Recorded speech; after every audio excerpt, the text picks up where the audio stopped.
تو حضرت یوسف علیہ السلام پکار اٹھے کہ میں اپنے نفس کو بے قصور نہیں بتاتا، میں بہت پاکیزہ ہوں، پاک دامن ہوں، اور میں بہت نیک ہوں، پرہیزگار ہوں، میں یہ نہیں کہتا۔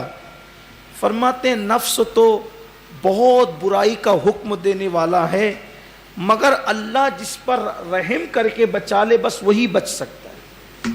دیکھو پھر وہی بات آئی، اللہ بچانے، اللہ جس سے بچا لے۔ کہا کہ میں اپنے لیے بہت بڑی بات نہیں کرتا۔ تو بادشاہ نے اور سب لوگوں نے پکار کر کے کہا کہ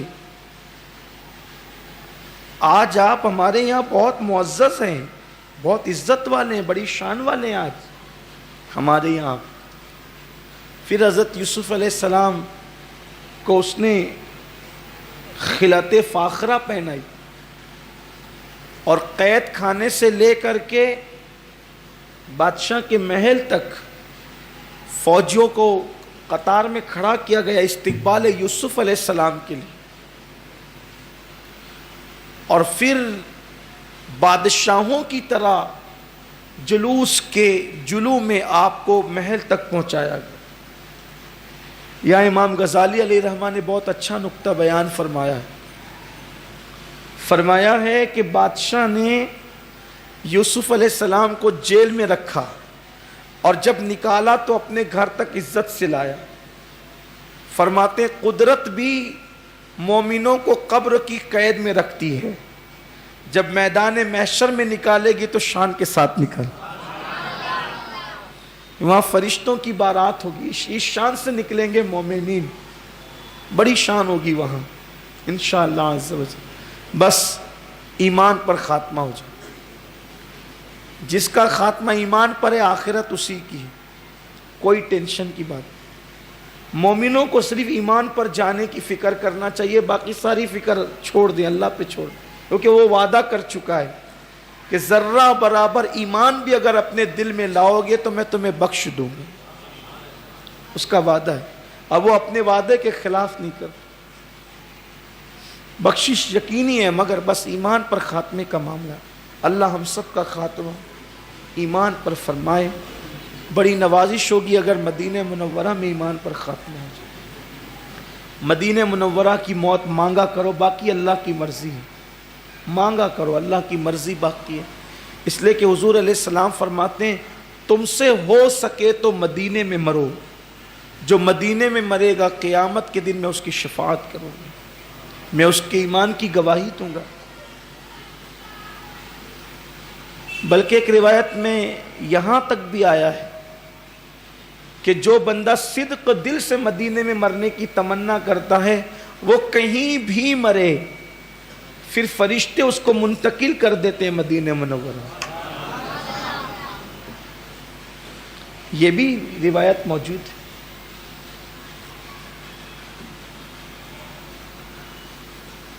بلکہ اس پر ایک واقعہ بھی موجود ہے کتابوں کے اندر، لیکن میں اس کی طرف نہیں جاتا، انشاءاللہ پھر کسی موقع سے اس کو عرض کریں گے، اس لیے کہ اب یہ درس ختم ہو جانا چاہیے کل تک۔ اگر دوسرے عنوان کی طرف جاتے ہیں تو یہ درس رہ جائے گا۔ بادشاہ نے اپنے ساتھ بٹھایا اور بٹھانے کے بعد کہا کہ آپ نے وہ خواب سچ بیان کیا، میں نے دیکھ کر بھول گیا تھا لیکن آپ نے بیان کیا تو مجھے یاد آیا۔ تو حضرت یوسف علیہ السلام نے اب اس کی تعبیر بیان فرمائی، ارشاد فرمایا یہ 7 دبلی پتلی گائے جو موٹی تازی گایوں کو کھا رہی ہے، اور 7 ہری بالیاں اور 7 خشک بالیاں ہری بالیوں سے چمٹ گئی اور اس کو بھی خشک کر دیا۔ تو اس کی تعبیر یہ ہے کہ پہلے 7 سال اللہ تبارک و تعالی تمہیں اتنی خوشحالی دے گا، ایسی بارش برسے گی اور ایسی کھیتیاں ہوگی کہ خوب تم جو ہے وہ بوؤ گے اور کاٹو گے، لیکن پھر اس کا طریقہ یہ ہوگا کہ تم کو اس میں سے تھوڑا کھانا ہے، 7 سال میں ہر سال جو اناج نکلے گا تھوڑا کھانا ہے اور باقی کے بچا کے رکھ دینا ہے۔ وہ جو بالی ہوتی ہے نا اسی کے اندر رکھنا ہے، نکالنا نہیں اناج، ویسے کہ ویسے رکھ دینا ہے۔ ایسے 7 سال تک کے مال اسٹاک کرنا، پھر 7 سال قحط سالی کا دور آئے گا، ایک دانہ بھی نہیں اگے گا، ایک بارش کا قطرہ بھی نہیں گرے گا، حتیٰ کہ ٹھنڈی ہوائیں بھی نہیں چلے گی. تو وہ جو 7 سال جمع کیا تھا وہ 7 سال پھر اناج کھا لینا، کیونکہ 7 سال جب بارش برسے گی تو 7 سال قحط بھی ہوگا. یہ آپ نے تعبیر بتائی. پھر بادشاہ نے کہا کہ صرف تعبیر ہی نہیں بتائی بلکہ تعبیر بتا کر کے آگے کیا کرنا چاہیے وہ پلان بھی بتا دیا. بادشاہ بڑا متاثر ہوا تو حضرت یوسف علیہ السلام نے فرمایا کہ ایک کام کرو کہ یہ مجھے دے دو، حکومت کا سارا نظام مجھے دے دو، میں یہ کام کو کرنے کی صلاحیت رکھتی ہوں. فرمایا کہ مجھے سونپ دو، یہ میں حفاظت والا اور علم والا. یہاں پر بھی ایک حدیث پاک آتی ہے، حضور علیہ السلام فرماتے ہیں کہ اللہ تبارک و تعالیٰ میرے بھائی حضرت یوسف علیہ السلام پہ رحم فرمائے کہ انہوں نے بادشاہ سے مانگا کہ مجھے یہ سلطنت دے دو، میں یہ کام کر سکتا ہوں. اگر وہ نہیں مانگتے نا تو اسی وقت ان کو حکومت اور سلطنت مل جاتی. نہیں مانگتے، مانگ لیا، اللہ تعالیٰ نے ایک سال لیٹ کر دی. یعنی اس سے پتا چلا کہ اللہ کے غیر سے مانگنا اللہ کو کتنا برا لگتا ہے. یہ جو بار بار میں آپ کے سامنے یہ بات پیش کر رہا ہوں نا، میں یہ چاہتا ہوں کہ قوم مسلم اللہ پر اتنا مضبوط اعتماد اور بھروسہ کرے کہ وہ اللہ کے غیر سے، دنیا داروں سے اپنی ساری امیدیں ختم کر لیں، مکمل اپنا پورا اعتماد اور بھروسہ اپنے اللہ پہ کر کے دیکھو. جس کا مکمل اعتماد اور بھروسہ اللہ پر ہوتا ہے اللہ اس کے کام بنا دیتا ہے. ہم بہت کمزور ہیں، بہت کمزور ہیں، اللہ پر بھروسہ کرنے کے معاملے میں بہت کمزور ہیں اس وقت مسلمان. ان کو سب پہ بھروسہ ہے، حکمرانوں پہ بھروسہ ہے، سیاستدانوں پہ بھروسہ ہے، بھائیوں پہ بھروسہ ہے، اولاد کی بازوؤں پہ بھروسہ ہے. میں کہتا ہوں لوگ اللہ پہ بھروسہ کیوں نہیں کرتے؟ ٹھیک ہے سب بات میں ہے. کوئی کہتا ہے کہ میں اپنے بچے کو وکیل اس لیے بنا رہا ہوں کہ میرے دن پلٹ جائیں. ارے وکالت کی ڈگری ملنے سے پہلے مر گیا تو کیا دن پلٹی؟ اس سے کیوں توقع لگا رکھی ہے کہ جس کے کل کا ہی کوئی بھروسہ نہیں ہے؟ اگر توقع لگانا ہے تو اس سے لگاؤ جو حی و قیوم ہے، جس کو کبھی موت نہیں آنے والی. اس پر بھروسہ کرنے والا کبھی ناکام نہیں ہوتا. اور آپ کو یہ میں عرض کرنا چاہتا ہوں، جہاں تک میری آواز پہنچ رہی ہے، محبت سب سے کرو، دوستی سب سے کرو، سب کے ساتھ اٹھو، سب کے ساتھ بیٹھو، بھروسہ صرف اللہ پہ کرو. اللہ پر بھروسہ کرو، صرف اللہ. یہ جو ہم نے لوگوں پر تکیہ کر رکھا ہے نا، کسی شاعر کا شعر ہے کہ جن پہ تکیہ تھا وہی پتے ہوا دینے لگے. کسی پہ تکیہ مت کرو. لوگوں کی زبانیں کب بدلتی ہے، لوگوں کے انداز کب بدلتے ہیں، لوگوں کے اطوار کب بدلتے ہیں.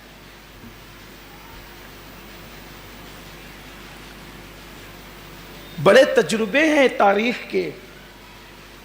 یہ بھی تاریخ میں آتا ہے کہ وہ مولائے کائنات جس کی شان میں اللہ کے رسول نے بہت فضیلتیں بیان فرمائی، جب ان کی شہادت ہوئی تو کوفے کے لوگوں نے ان کے جنازے میں شرکت بھی نہیں. مولائے کائنات کے جنازے میں صرف 3 لوگ تھے، وہ امام اعظم ابو حنیفہ، کروڑوں لوگ جن کے مقلد ہیں. آپ کا وصال جیل کے اندر ہوا، زہر کھلا جیل میں آپ کا وصال. امام حسین کے بارے میں تو آپ جانتے ہیں کہ آپ کا جسم کئی دن تک بے گور و کفن، بغیر قبر اور بغیر کفن کے پڑا رہا. امام بخاری کے متعلق آپ نے سن رکھا ہے کہ آپ کو شہر بدر کر دیا گیا تھا. ہزاروں شاگرد تھے جس کے جب شہر بدر کیا گیا تو سارے شاگردوں نے بھی ساتھ چھوڑ دیا سوائے ایک شاگرد کے. جب سمرقند سے آپ کو نکالا جا رہا تھا، شہر بدر کیا جا رہا تھا، تو اس وقت امام مسلم جو صحیح مسلم کے مصنف ہے ان کے سوا کوئی آپ کے ساتھ نہیں تھا. جبکہ سمرقند میں جب آپ کے درس کی محفل سجتی تھی تو آپ کی درسگاہ بھر جاتی تھی، لوگ چھت پہ بیٹھ کر آپ کا درس سنتے تھے. لیکن حالات نے کیسے کروٹ بدلے کہ جب شہر کے باہر نکالے گئے تو امام مسلم کے سوا کوئی ساتھ میں نہیں تھا. اپنے وطن بخارا جانا، بخارا سے تو نکالنے گئے تھے، سمرقند آئے تھے، سمرقند کے بعد پھر بخارا جانا چاہتے تھے تو بخارا کے اندر بھی سورش پیدا ہو گئی. تو آخرکار بخارا سمرقند کے درمیان دعا کر لی، اللہ تبارک و تعالی جب زمین مجھ پہ تنگ ہو گئی ہے تو مجھے اٹھا لیں، اور سمرقند اور بخارا کے درمیان آپ کا وصال ہو گیا. اور لوگ ساتھ دیں گے یہ کوئی ضروری نہیں، اولاد بھی ساتھ دے یہ کوئی ضروری نہیں، بھائی بہنیں ساتھ دے، اگر کوئی دے دے تو یہ اللہ کا ہی، پھر یہ اللہ کا ہی کرم ہے کہ اللہ نے لوگوں کے دل میں محبت ڈال دی، ورنہ کوئی کس کا نہیں. اس لیے اپنی مکمل توجہ اپنے اللہ کی طرف لگانی چاہیے. یہ بھی نہیں کہ میں دولت مند ہوں میری دولت مجھے کام آئے گی، نہ، اللہ دولت بھی چھین لیتا ہے. وہ چاہے تو دولت نہیں دیکھتے ہیں لوگ کہ ایک سے ایک چیز گھر میں موجود ہے، لیکن بیماری ایسی ہوگی کہ کھا نہیں سکتی. کچھ نہیں، صرف اللہ ہی اللہ ہے، اور اسی کے ہو جاؤ پھر مزہ دیکھو. کہتے ہیں من کان للہ کان اللہ لہو، جو اللہ کا ہو جاتا ہے پھر ساری کائنات اس کی ہو جاتی. تو حضرت یوسف علیہ السلام نے کہا انی حفیظ علیم، میں حفاظت کرنے والوں میں مجھے دے دو. تو 1 سال کے بعد ملا معاملہ. پھر اللہ فرماتا ہے کہ ہم نے یوسف کو اس ملک پر قدرت بخشی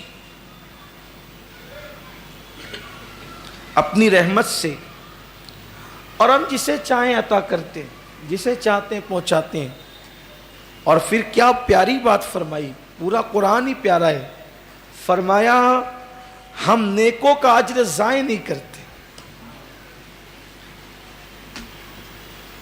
یوسف علیہ السلام کو بادشاہ بننے تک کتنی مرحلوں سے گزرنا پڑا. کنویں میں گرائے گئے، بیچے گئے، پھر بیچے گئے، پھر الزام لگا، گناہ کی طرف بلایا گیا، پھر جیل میں ڈالا گیا. لیکن حضرت یوسف علیہ السلام نے سوائے صبر کے کچھ اور نہیں کیا. اس سے پتہ چلا کہ بندے کو مرتبے بعد میں ملتے ہیں، پہلے اس کو مصیبت سے گزارا جاتا ہے.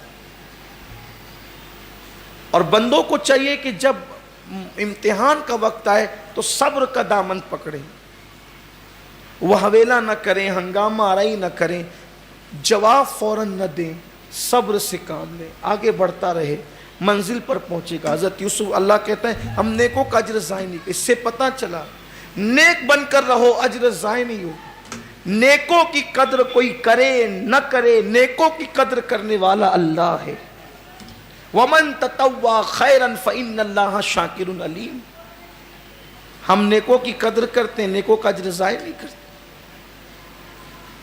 تو اللہ تبارک و تعالیٰ نے یہاں بھی فرمایا کہ ہم نیکوں کا اجر ضائع نہیں کرتے، ان کو صلہ دیتے ہیں. اور یہ بھی سن لیں کہ اللہ تبارک و تعالیٰ جو بد ہوتے ہیں ان سے اچھے دن چھین کر کے پھر ان کو تباہی کے دلدل میں ڈال دیتا ہے. حضرت یوسف کو تو تخت مل گیا، اب آگے سنیے، آگے چلتے ہیں. حضرت یوسف علیہ السلام جب تخت پر بیٹھے تو خدا کا کرنا یہ کہ مصر کے بادشاہ کا بھی انتقال ہو گیا. یہ اللہ کی شان ہے. جب بادشاہ کا انتقال ہو گیا تو جو بادشاہ کی بیوی تھی زلیخا، تو وہ زلیخا بھی اس خوف سے وہاں سے نکل گئی کہ میری وجہ سے یوسف بہت مصیبت میں پڑا ہے. پتہ نہیں میرے ساتھ سلوک کیا کرے گا. تو وہاں سے نکل گئی چپکے سے, خاموشی سے بادشاہ کے انتقال کے بعد. اور مصر میں ایک بوڑھی عورت تھی جو اکیلی رہتی تھی, اس کی کٹیا میں آ کر رہنے لگی. محدثین نے لکھا ہے کہ زلیخا پر ایک وقت ایسا بھی آیا کہ اس کو قیمتی کپڑا نصیب نہ ہو, بلکہ دوسرے لوگ جو اس کو لا کر کے کھانا پینا دیتے تھے تو وہ اسی سے کھانا کھاتی. بلکہ بعض لوگوں نے تو یہاں تک کہا ہے کہ جناب زلیخا کو کبھی بھیک مانگنا بھی پڑا. میں نے کہا تھا نا کہ جہاں زنا ہے وہاں فنا ہے. زلیخا کوئی زانی اور بدکار عورت کا نام نہیں, وہ بڑی پاک دامن عورت تھی. میں آگے اس کی وضاحت کر چکا ہوں. لیکن بہرحال کہیں نہ کہیں زلیخا سے غلطی ہوئی تھی. اللہ نے سارا آرام چھین لیا, سارا عیش چھین لیا. وہ زلیخا جو حضرت یوسف علیہ السلام کو روزانہ نیا لباس پہناتی تھی, آج زلیخا خود لباس پہننے کے لیے محتاج ہو گئی. جب اللہ نوازے تو نیک بن کر کے رہو, پاپ مت کرو. پاپوں سے اللہ اپنی نعمتیں چھین لیتا. جرائم کرنے والوں سے اور بالخصوص زانیوں سے تو نعمت ایک نہ ایک دن چھینی جاتی. جو جوانی میں پاپ کرتے ہیں ان کا اختتام اچھا نہیں ہوتا. جوانی میں پاپ کرنا بہت اچھا لگتا ہے. خواتین, مرد و حضرات, بوڑھے بچے جتنے سن رہے ہیں سب کو میرا پیغام ہے, اگر اللہ نے دولت دی ہے, جوانی دی ہے, شان و شوکت دی ہے, راحت و آرام دیا ہے, تو اللہ کے وفادار بنو, باغی اور پاپی مت بنو, ورنہ بڑھاپا اچھا نہیں ہوگا, اینڈ اچھا نہیں ہوگا. روٹی کے ٹکڑے ٹکڑے کو محتاج ہو جاتے ہیں پاپی لوگ. اولاد بھی بے وفا ہو جاتی ہے, لوگوں کی توجہ بھی ہٹ جاتی ہے. زلیخا روتی تھی اور اپنے کیے پہ شرمندہ تھی. اللہ کی بارگاہ میں معافی کی طلبگار ہوتی تھی. کہتی تھی میرا ملک چھن گیا, میری شانیں چلی گئی, میری راحتیں چلی گئی. عبرانی غلام جسے ہم نے خریدا تھا وہ بادشاہ بن گیا. یہ اللہ کی شان ہے. بادشاہوں کو بھکاری بناتا ہے اور کبھی کبھی بھکاریوں کو بادشاہ بناتا ہے. حضرت یوسف علیہ السلام کو اس نے غلام کا, اگرچہ وہ غلام نہ تھے لیکن کا بظاہر غلام کو بادشاہ بنا دیا. ہماری بادشاہی چلی گئی. اب ادھر آتے ہیں اس طرف. حضرت یوسف علیہ السلام نے پورے مصر میں بڑے بڑے کمرے بنانے شروع کیے پتھروں کے. یعنی جب بادشاہ ہو گئے, پتھروں کے بڑے بڑے کمرے, جسے ہم اپنی زبان میں گودام کہتے ہیں. اب یہاں سے گویا پتہ چلا کہ گودام بنانے کا جو پہلے تصور اگر کسی نے دیا ہے تو وہ حضرت یوسف علیہ السلام.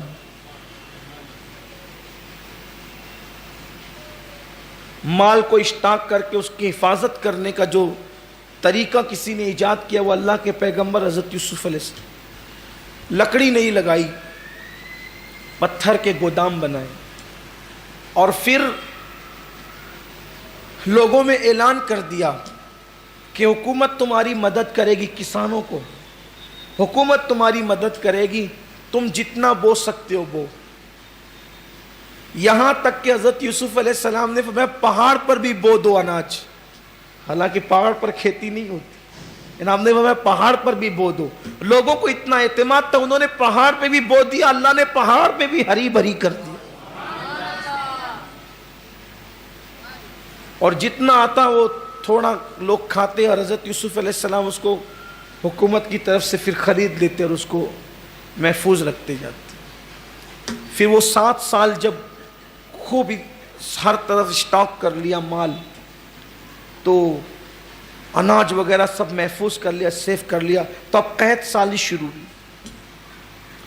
جب قحط سالی شروع ہوئی تو پھر پورا مصر جو ہے اب پیسے کے عوض مال خریدنے لگے. پہلے پیسے دے کر خریدے، پیسے ختم ہو گئے تو سونا چاندی دیا، پھر سونا چاندی ختم ہو گیا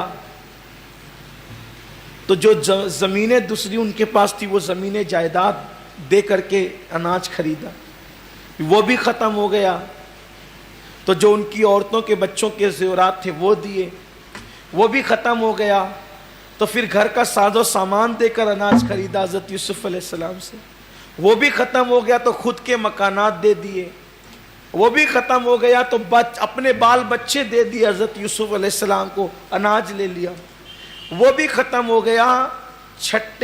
پانچویں سال میں تو چھٹے سال میں مصر والوں نے اناج کے بدلے اپنے آپ کو حضرت یوسف کے آگے بیچ دیا، سارا مصر بک گیا، حضرت یوسف خریدار ہو گئے۔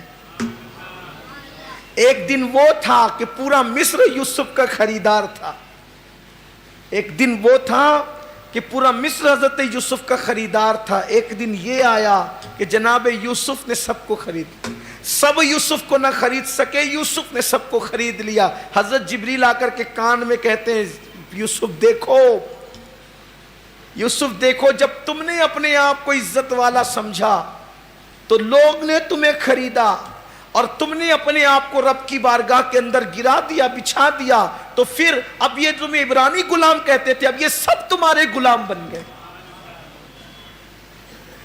اللہ کی شان ہے، پورا مصر غلام ہے، آقا صرف حضرت یوسف ہے۔ چھٹے سال میں وہ غلام ہو گئے، پھر جو 7واں سال آیا آخری، حضرت یوسف علیہ السلام اب ان کو پال رہے تھے، صدقے کے طور پہ دے رہے، انہیں صدقہ دیتے تھے۔ اب کوئی یوسف کو غلام نہیں کہہ سکتا کیونکہ سب تو یوسف علیہ السلام کے غلام ہو گئے۔ اللہ کی شان ہے یار، کیا میرا اللہ ہے، اس کی شان کیا ہے، کیا مرتبے دینے جانتا ہے، اس کی سخا کا کوئی اندازہ، کوئی اس کا تو ہو کر دیکھے، سچے دل سے کوئی اس کا ہو کر۔ ہمارا قصور یہ ہے کہ رب ہمارا ہے، ہم رب کے نہیں بنتے، ہم رب کے بنے تو صحیح، کوئی رب کا ہو کر تو دیکھے، اور پھر وہ دینے میں تھوڑا سا دیر بھی کرتا ہے تاکہ تمہیں آزمائے، تو اتنا تھوڑا انسان کو صبر بھی چاہیے، تھوڑا صبر بھی چاہیے۔ جب بھی کوئی تکلیف مصیبت آیا کرے تو تھوڑا سا صبر بڑی چیز ہے، صبر بڑی چیز ہے۔ اب تھوڑا سا ذرا ادھر کا حال بھی لے لیتے ہیں، ملک شام کا۔ ادھر تو جناب یوسف بادشاہ ہو گئے، بادشاہ کیا ہوئے، کیا کرو فر تھا۔ تفسیر میں آتا ہے یوسف علیہ السلام جب اپنی سلطنت کا دورہ کرنے کے لیے نکلتے تھے 2 لاکھ سپاہی آگے ہوتے، 2 لاکھ سپاہی پیچھے ہوتے، 1000 لوگوں کے ہاتھ میں جھنڈا ہوتا ہے، 1000 لوگوں کے ہاتھ میں برچھیاں ہوتی، اور اعلان کس طرح ہوتا، آپ فرماتے کہ گھوڑے کو زور سے کسو، تو جب گھوڑا کسا جاتا تو وہ زور سے ہنہناتا، اس کے ہنہنانے کی آواز پورے شہر میں پہنچ جاتی، لوگ کہتا ہمارا بادشاہ نکل رہا ہے گھوڑے کی ہنہنانے کی آواز سن کر کے۔ کیا اللہ نے عزت دی اس بادشاہ کو، اور کیا یہ عزت والا بادشاہ ہے۔ ادھر تقریباً 40 سال بیت گئے تھے، ملک شام میں حضرت یوسف علیہ السلام کے بھائیوں سے حضرت یعقوب علیہ السلام نے بات چیت چھوڑ دی تھی، ناراض رہتے تھے، میرے بیٹے کو گما دیا۔ ملک شام کے لوگوں کو پتا چلا کہ مصر میں ایک بادشاہ ہے جو بڑا کریم النفس ہے، بڑا حلیم الطبع ہے، تو لوگ جاتے تھے اور وہاں سے اناج خرید کر یا مانگ کر کے لاتے تھے، اور جب مانگ کر لاتے تھے تو بیت الاحزان، حضرت یعقوب علیہ السلام نے اپنے گھر کا نام رکھ دیا تھا بیت الاحزان، غم کا گھر۔ تو چونکہ آپ کا گھر جو تھا وہ روڈ پر تھا تو لوگ اترتے تھے درختوں کے سائے میں، وہ باتیں کرتے تھے کہ مصر کا بادشاہ بہت خوبصورت ہے، بہت کریم ہے، بڑا میزبان ہے، بڑا عطا کرنے والا ہے۔ تو حضرت یعقوب علیہ السلام کہتے تھے کہ یہ جو صفت بیان ہو رہی ہے یہ تو بڑے نیک لوگوں کی ہے، کاش کہ میں اتنا طاقتور ہوتا کہ اس بادشاہ سے جا کے ملاقات کرتا، کہ وہ مہمانی کرتا ہے، مہمان بناتا ہے لوگوں. مہمانوں کی بڑی شان ہے، مہمان نوازوں کی بڑی شان ہے. فرمایا جو کسی مہمان کے آنے پہ خوش ہوتا ہے اللہ تعالیٰ اسے گناہوں سے ایسا پاک کرتا ہے جیسے وہ ابھی اپنی ماں کے پیٹ سے پیدا ہو. مہمان کے آنے پہ صرف خوش ہونے پر یہ ہے. مہمان کے آنے پر ایک لقمے کے بدلے 1000 نیکیاں لکھی جاتی ہیں. ایک دن کسی نے دیکھا کہ مولائے کائنات مسجد میں بیٹھ کے رو رہے ہیں. ایک دن کسی نے دیکھا مولا علی مسجد میں بیٹھ کے رو رہے ہیں. کسی نے کہا علی تم کیوں رو رہے ہو؟ وہ بڑی بڑی جنگوں کے اندر نہیں روتے، تم کیوں رو رہے ہو؟ کہا 7 دن ہو گئے میرے گھر میں کوئی مہمان نہیں آیا. تو میں سوچتا ہوں کہ یہ اللہ ناراض تو نہیں ہو گیا کہ 7 دن ہو گیا مہمان نہیں بھیجا. ابراہیم علیہ السلام نے تو پوری زندگی مہمان کے بغیر کبھی کھانا ہی نہیں کھایا. آج کل تو لوگوں کو مہمان آتے تو بدن پہ کاٹے آتے. یہ کہاں سے چلا آیا یار؟ مہمان تو جانے دو، دوست آ کر کے بیٹھ جائے تو سوچتے چائے پلانا پڑے گا. بڑی گری سوچ ہو گئی لوگوں کی. لوگوں کو کیا پتا کھلانے پلانے کی فضیلت کیا ہے. غوث پاک فرماتے ہیں میں نے نیکیوں کے دفتر کو الٹ پلٹ کر دیکھا، کھانا کھلانے سے کوئی بڑی نیکی مجھے ایمان کے بعد نظر ہی نہیں آئی. مہمان نوازی کی فضیلت اگر میں بیان کروں اس وقت آپ حیران رہ جائیں گے. مجھے صرف آپ اتنا بتا دیں کہ مہمان کے آنے پہ جو خوش ہوا اس کی بخشش ہو جاتی ہے. اب کھلانے پلانے پہ کیا ملے گا اس کو؟ صرف آنے پہ خوش ہونے پر. اور مہمان گھر سے جاتے ہیں تو اس کے صدقے میں ساری بلائیں ٹل جاتی ہیں. حضرت ابراہیم علیہ السلام کیا مہمان نہیں آتے تھے تو آپ 2-2 کلومیٹر دور تک مہمانوں کو ڈھونڈتے تھے. بغیر مہمان کے کھاؤں گا نہیں. اس لیے کہ مہمان کے ساتھ جو کھانا کھایا جاتا ہے قیامت کے دن اس کا کوئی حساب نہیں ہوگا. تو لوگ کہتے تھے بہت مہمان نواز ہے وہ بادشاہ. تو یعقوب علیہ السلام سوچتے تھے کہ میں تو اس کے پاس مجھے ملنا چاہیے، یہ بہت نیک آدمی. یہ نیکوں کی صفت ہے مہمان نوازی. کریم النفسی، لوگوں کو نوازنا، صدقہ کرنا. تو 40 سال ہو گئے تھے کہ بیٹوں سے بہت بات چیت کم ہو گئی تھی. وہ بیٹے سب روتے دھوتے آئے. ایک دن حضرت یوسف علیہ السلام، حضرت یعقوب علیہ السلام کی بارگاہ میں لگے ابا جی 40 سال ہو گئے آپ ہماری طرف نظر کرم نہیں کرتے. وہ انہوں نے سوچا تھا کہ یوسف کو مار ڈالو، کاٹ ڈالو، قتل کر دو، ابا کی ساری توجہ ہماری طرف ہو جائے. لیکن یہ کیا تو توجہ اور جو تھوڑی بہت تھی وہ بھی ختم ہو گئی. ناراضگی ہو گئی. رو دو کے کہا کہ آپ کریم ہیں، معاف کر دیں، آپ اللہ کے نبی، ہمیں معاف کر دیں. آپ دیکھتے نہیں ہمارے کیا حالات ہیں، محتاج ہو گئے ہم، فاقہ کشی آ گئی ہم پر، مصیبت آ گئی، ہمارے لیے دعا تو کرو، کچھ کرو تو صحیح.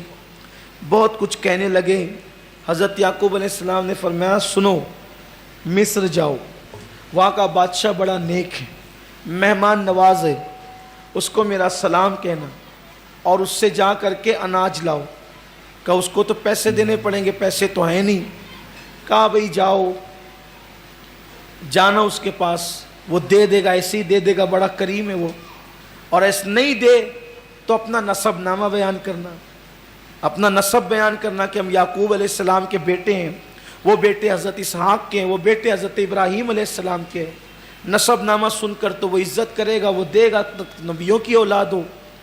کہا اس پہ بھی نہ دے تو کہا پھر اپنی غریبی بیان کر دینا، محتاجی بیان کر دینا کہ مصیبت زدہ ہو، پریشان حال ہو، مصیبت میں ہو. وہ کچھ نہ کچھ تو کرے گا ہی. فرمایا کہ ایسا ہوگا. وہ کہا کہ بھئی اگر آپ مشکل کا حل چاہتے ہو تو میری بات پہ عمل کرو ورنہ جاؤ. انہوں نے کہا ٹھیک ہے ہم جائیں گے اس کے پاس. کہا جائیں گے لیکن بادشاہ کے پاس جا رہے تو کیا کرنا؟ تو حضرت یعقوب علیہ السلام نے فرمایا دیکھو وہاں جانا تو بہت ادب سے پیش آنا، کیونکہ وہ بہت بڑا بادشاہ ہے، بہت بڑے ملک کا بادشاہ ہے.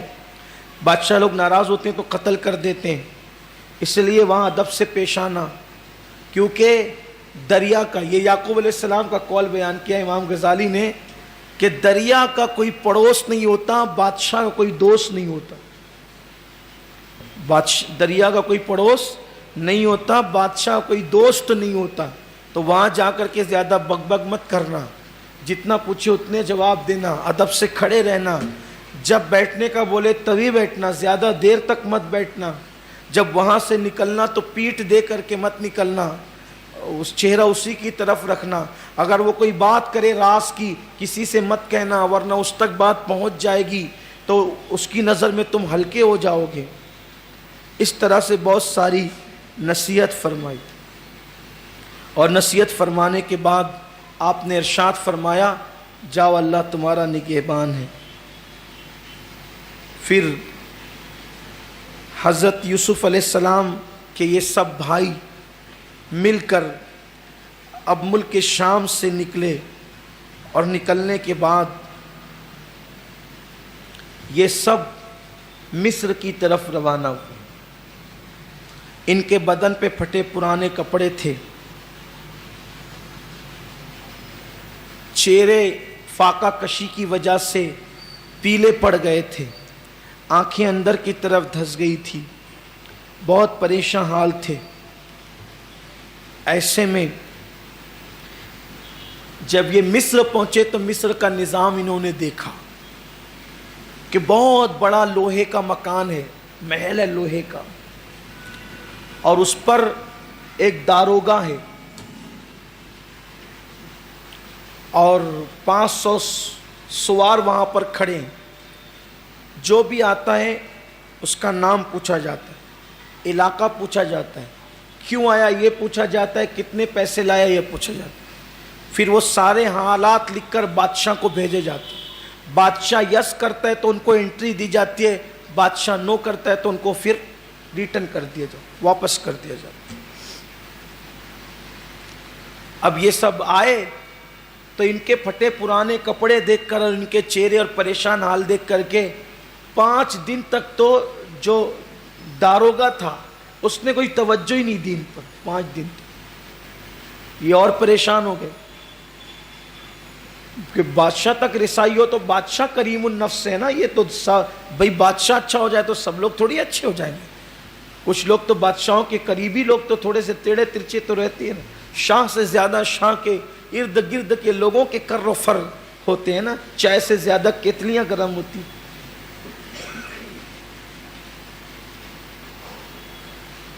تو 5 دن توجہ ہی نہیں دی اور پریشان ہو گئے۔ پھر توجہ دی تو کہا کہاں سے ہو؟ تو کہا ملک شام سے آئے ہیں۔ کہا آپ لوگ ہیں بڑے خوبصورت۔ تو کہا کہ ہم نبیوں کی اولاد ہیں، ہمارے باپ یعقوب علیہ السلام، ان کے باپ اسحاق، ان کے باپ ابراہیم علیہ السلام، اور ابراہیم علیہ السلام کو پوری کائنات جانتی، اس وقت بھی اب بھی۔ ابراہیم علیہ السلام ایسے نبی ہیں جن کو سب مانتے ہیں، کسی بھی اعتبار سے مانتے ہیں لیکن مانتے ہیں۔ یہودی بھی آپ کا انکار نہیں کرتے، عیسائی بھی آپ کا انکار نہیں کرتے، حالانکہ ماننے میں چیٹنگ کرتے ہیں لیکن ماننے کی بات کرتے ہیں۔ یہ کیونکہ یہ ابو الانبیاء ہیں، بنی اسرائیل بھی انہی کی اولاد میں سے، بنو اسماعیل بھی انہی کی اولاد۔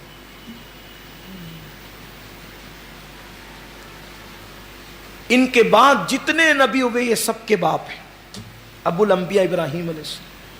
اور بڑا قریبی شجرہ تھا نا ان کا، یا ابراہیم علیہ السلام کے بیٹے اسحاق علیہ السلام، ان کے بیٹے یعقوب علیہ السلام، اور ان کے بیٹے یہ سب تھے۔ تو کہا بڑے خوبصورت ہیں آپ لوگ، اور شجرہ بھی آپ کا بڑا اعلیٰ ہے۔ کہا لیکن پونجی کیا لائے ہو؟ تو انہوں نے سر جھکا لیا۔ تو کہا اناج لینے کے لیے آئے ہو اور کوئی پونجی نہیں لائے ہو تو کیسے ملے گا اناج؟ بہرحال کوئی بات نہیں، یہ تو میرے ہاتھ میں نہیں ہے، دینا ہے یا نہیں دینا ہے، واپس کرنا ہے، یہ سب تو میں بادشاہ کو لکھ کر کے بھیجوں گا۔ ہمارے بادشاہ کا دیکھو کیا حال ہوتا ہے، وہ کیا کہتا ہے۔ جب وہ رقہ حضرت یوسف علیہ السلام کے پاس پہنچا، تحریر، تو آپ تخت پر بیٹھے تھے اور تحریر میں لکھا ہوا تھا کہ شام سے، ملک شام سے، کنعان سے کچھ لوگ آئے ہیں، اور وہ اپنے آپ کو یعقوب علیہ السلام کی اولاد بتاتے ہیں۔ حالات بڑے خراب ہیں، پھٹے پرانے کپڑوں پر ہیں، بھوک سے ان کی حالت بڑی عجیب ہے۔ یوسف علیہ السلام نے وہ رکا دیکھا, ایک چیخ ماری, بے ہوش ہو کر گر پڑے تخت سے. جب ہوش آیا پورے محل میں ہنگامہ ہو گیا. جب ہوش آیا تو رو رہے تھے, تو کہا یہ کون لوگ ہیں, کیا یہ, کیوں اتنا آپ پریشان ہیں ان لوگوں کے حالات دیکھ کر. تو یوسف علیہ السلام نے کہا کہ سب باہر چلے جاؤ. تو جو بہت معتمد قریبی وزیر تھا اس کو کہا یہ میرے سب بھائی لوگ آئے. سب یاد آ گئے. کہا یہ میرے بھائی یہی ہیں جنہوں نے مجھے کنویں میں ڈالا, انہوں نے مجھے کنویں میں پھینکا تھا, قتل کرنے کی سازش کی تھی.